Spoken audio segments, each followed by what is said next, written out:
श्री विठ्ठल सहकारी साखर कारखान्याचे चेअरमन भावी आमदार अभिजित आबा पाटील यांना वाढदिवसाच्या हार्दिक शुभेच्छा। शुभेच्छुक अभिजित आबा पाटील, मित्र परिवार, पंढरपूर। प्रशांत परोड़े, आप कैसे खड़े हो गए थे? मुझे लगा मेरा नाम लिया आपने।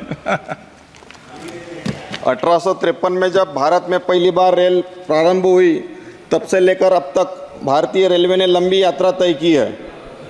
रेलवे देश के परिवहन का मुख्य आधार है, भारत की जीवन रेखा है और आर्थिक और सामाजिक विकास का महत्वपूर्ण हिस्सा भी है। अध्यक्ष महोदय, मैं उस प्रदेश से आता हूँ जहाँ पर रेल का नेटवर्क का जाल ही नहीं है। बचपन में हम लोग गाना गाते थे, झुक झुक झुक आगी न गाड़ी, मामाच्या गावाला जाऊ या, तूप रोटी खाऊ या। ऐसा सपना देखते देखते बड़े हो गए, लेकिन हमारे सपने सपने ही रह गए। स्थिति ऐसी बेकार हो गई है कि टिकट और महंगाई के रहते यात्री को बहुत ही तकलीफ और परेशानी का सामना करना पड़ रहा है। वेटिंग का टिकट कन्फर्म ही नहीं होता, जुर्माना लगाया जाता है। आम आदमी की जगह रहकर जरा सोचिए, उस बुलेट ट्रेन को उसको बुलेट ट्रेन चाहिए या समय पर पहुंचाने वाली ट्रेन चाहिए। पिछले कुछ दशकों में रेलवे ने बहुत कुछ महत्वपूर्ण प्रगति के आंकड़े पेश कर अपनी पीठ थपथपा नहीं सकते। हम लोग जापान, फ्रांस, जर्मनी जैसे देशों को बुलेट ट्रेनों के साथ में अगर कंपेयर करते हैं, गति और तकनीकी का विकास की तुलना करें तो अंतर साफ दिखाई देता है।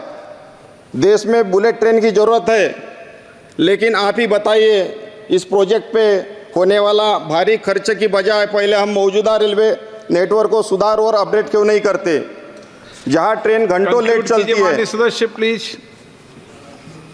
आवश्यक है कि हम पहले मौजूदा ट्रेनों की गति, सफाई, समय की पाबंदी सुनिश्चित करें। सुरक्षा कवच सिस्टम देने का वादा किया गया था कि दुर्घटनाएं नहीं होंगी, लेकिन हर बार ट्रेन पटरी से उतर जाती है, पता भी नहीं है कि सुरक्षा कवच सिस्टम का अमल में लाया गया या नहीं। सर, मैडम स्पीच है सर। पहली बात तो मैडम स्पीच है, तो पूरा है जो बात सदन में एक बार आ गई उसको। अध्यक्ष महोदय, आप अपनी बात कह दें। सरकार कहती है कि देश में रेल नेटवर्क बढ़ता जा रहा है, लेकिन मेरे लोकसभा क्षेत्र में ठीक इसका विपरीत हुआ है। जब कांग्रेस की सरकार ने देश में ऑर्डिनेंस फैक्ट्री स्थापित की, एक फैक्ट्री भंडारा जिले में जवाहर नगर में लगाई गई। भंडारा रोड जवाहर नगर तक रेल पटरी बिछाई गई। फैक्ट्री से भंडारा रोड रेलवे स्टेशन तक मालगाड़ी चलती थी, लेकिन उसको बंद कर दिया गया। लेकिन मोदी सरकार के दूसरे कार्यकाल में 2022 में इस पटरी को लोगों का विरोध के बावजूद भी उखाड़ दिया गया। मेरी मांग है कि यह रेलवे पटरी का पुनः बिछाया जाना चाहिए। रीवा ट्रेन का स्टाफ है, वो वर्टी स्टेशन में मंजूर किया गया, लेकिन अभी तक उसकी शुरुआत कहाँ तक गई है सरकार बताने का काम करे और जल्दी से जल्दी उसको शुरुआत करने की कोशिश करे। गोंदिया रेलवे स्टेशन का जो काम है वो बहुत ही धीमी गति से चल रहा है, उसको फास्ट करने का काम करे। वर्टी रेलवे स्टेशन में आरओबी और आरयूबी का जो निकृष्ट दर्जे का काम किया है, उसको भी सरकार ने जानना चाहिए और उसको भी अच्छे से काम करने का कोशिश करना चाहिए। मैं एक बात करना चाहूँगा, राष्ट्रपति जी का भाषण रहे, उस पे जो चर्चा सत्र था और बजट की जो चर्चा सत्र है, इसमें सिर्फ धर्म और इमरजेंसी की ही बात की गई है। चलिए, नमस्कार। बाकी के अपना ये नायडू